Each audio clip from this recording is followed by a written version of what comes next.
Hey everyone, so today I'm going to show you how to make a scatter plot where you compare two groups. For instance, what I'm going to show you to do today is how to make a scatter plot where you have one set of points for males and one set of points for females.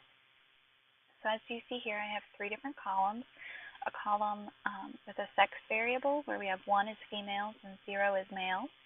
We have a column for need for cognition, which are all the scores here, and then a column for a current projects variable that's a composite variable that I created.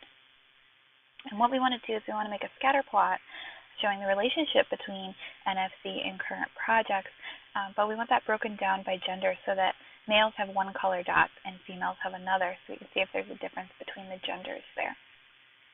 So the first thing that we need to do is we need to highlight our three variables, and then we're going to go to sort and filter, custom sort.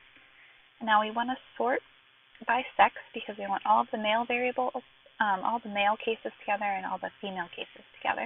So we're going to sort by sex, smallest to largest. Click OK. So now all of the cases that are male are here, and all the cases that are female are here. All right, now we can begin to make our scatter plot.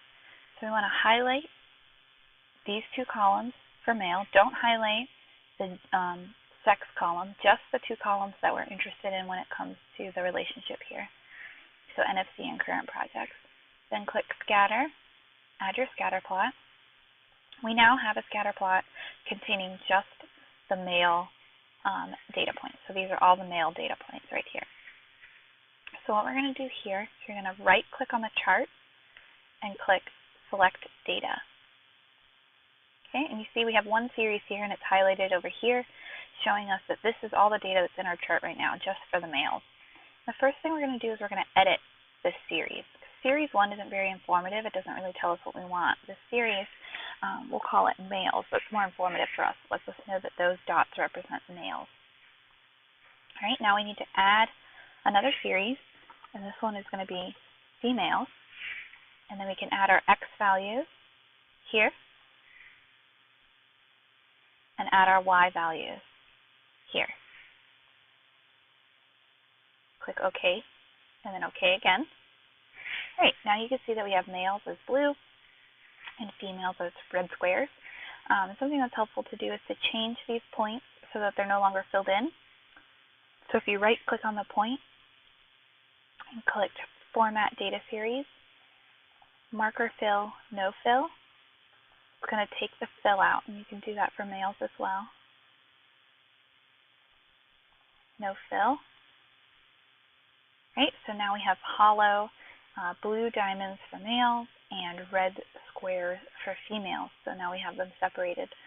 Something else you might also be interested in doing is adding a trend line so that you can see the trend for each of these. So if you choose any point and right-click on it, you'll see the option here of Add Trend Line.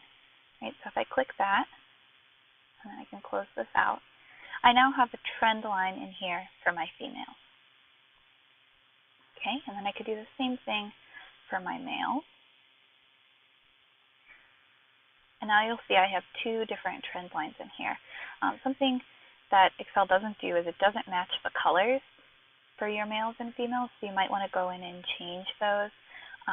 Because it's hard to tell which belongs to which. So that's also easy to do. You can right-click on the line and then Format Trend Line, Line Color, and you can select the color. So now that line is blue and it matches the blue color for the males. And you can do the same thing for the female trend line. You can make this one red to match the female. There we go. Now we have a trend line for females, a trend line for males, and the colors match the dots.